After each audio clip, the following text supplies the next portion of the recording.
Hello class 8 के सारे होशियार बच्चों, हिंदी के टॉपर्स, आप सबका बहुत बहुत स्वागत आपके अपने YouTube channel learn Hindi with Anju ma'am में। बच्चों, पिछले वीडियो में हमने श्री राम की बाल लीला जो तुलसीदास जी द्वारा रचित है उसके 2 पद्यों की हम इससे पहले एक्सप्लेनेशन पढ़ चुके हैं, पहले और दूसरे की। आज हम तीसरे पद्यांश का एक्सप्लेनेशन देखने जा रहे हैं। तो पहले इसको कैसे रीड करना है ये बच्चों देखते हैं। पग नुपुर अपहुँची कर कंजन, मंज बनी मणिमाल हिये, नवनीत कलेवर पीत झंगा, छलकै पुलकै नृप गोद लिए, अरबिंदु सुआनन रूप मरंदु, आनंदित लोचन भृंग पिए, मन मोन बस्यों अस बालक जौं, तुलसी जग में फल कौन जिए। यहाँ पर तुलसीदास जी पुनः सुंदर रूप का वर्णन करते हैं श्री राम के, और वे उनके सुंदर रूप का वर्णन करते हुए ये कहते हैं। तो यहाँ पर देखिए कुछ कठिन शब्दों को भी देखते जाते हैं। पग यानी कि पाँव, नुपुर यानी कि पायल, पहुँची यानी कि हाथ में पहनने वाला कड़ा, कर कंजनी, कर मतलब हाथ, कंजनी मतलब कमल के समान हाथ, मंजू बनी मणिमाल, मंजू यानी सुंदर, मणिमाल मतलब मणियों की माला, नवनीत कलेवर, नवनीत मतलब बेटा होता है मक्खन जैसा कोमल, कलेवर यानी कि शरीर या शरीर का ऊपरी हिस्सा, ठीक है। पीत झंगा, पीत यानी पीला, झंगा यानी कि झबला या वस्त्र, झलकै पुलकै नृपु गोद लिए, नृपु मतलब राजा, पुलकै मतलब प्रसन्न होना, पुलकित होना। अरबिंदु सुआनन, अरबिंद मतलब वापस कमल, आननु यानी कि उनका रूप, उनका चेहरा, रूप, मरंदु, मरंदु आनंदित, लोचन भृंग पिए, है ना।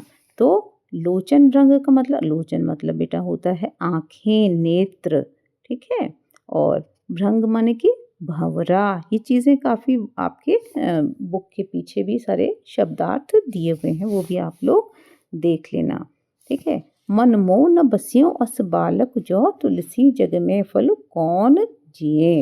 तो अब एक एक लाइन का देख लेते हैं बच्चों।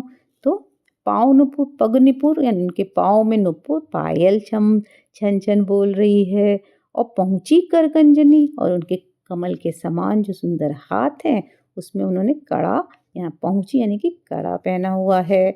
मंजू बनी मणिमाल ये, हृदय के पास, जब हम माला पहनते हैं तो वो हृदय के पास आ जाती है ना हमारे, तो उन्होंने अपने हृदय के पास मणियों की सुंदर माला पहनी हुई है, ठीक है।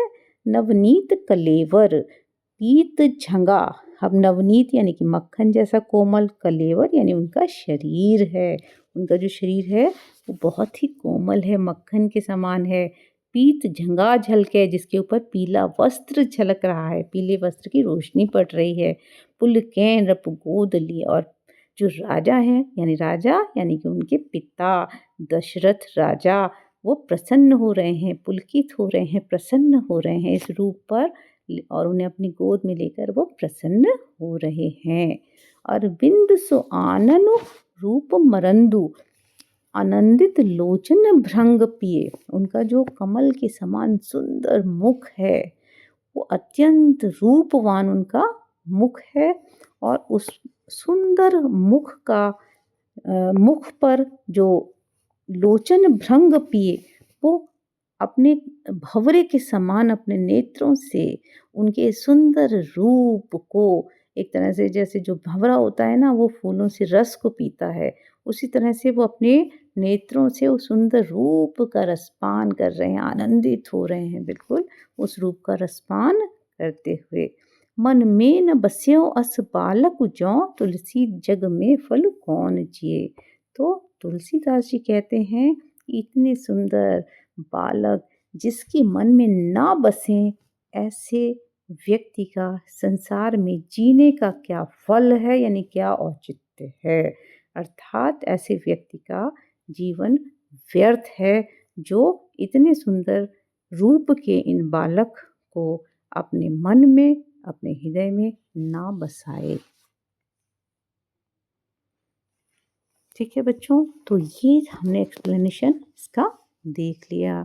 अब आप लोग इसको पढ़िएगा, समझिएगा, है ना? जैसा भी आपको समझ में आता है आप मुझे कमेंट करिएगा, और अगर आपको अच्छा लगे तो अपने दोस्तों को शेयर करिए, और प्लीज़ इस चैनल को भी सब्सक्राइब कर दीजिए, ताकि आगे जो भी मैं आपको जो भी वीडियोज़ बनाऊँ वो आपके पास फटाफट से पहुँच जाए।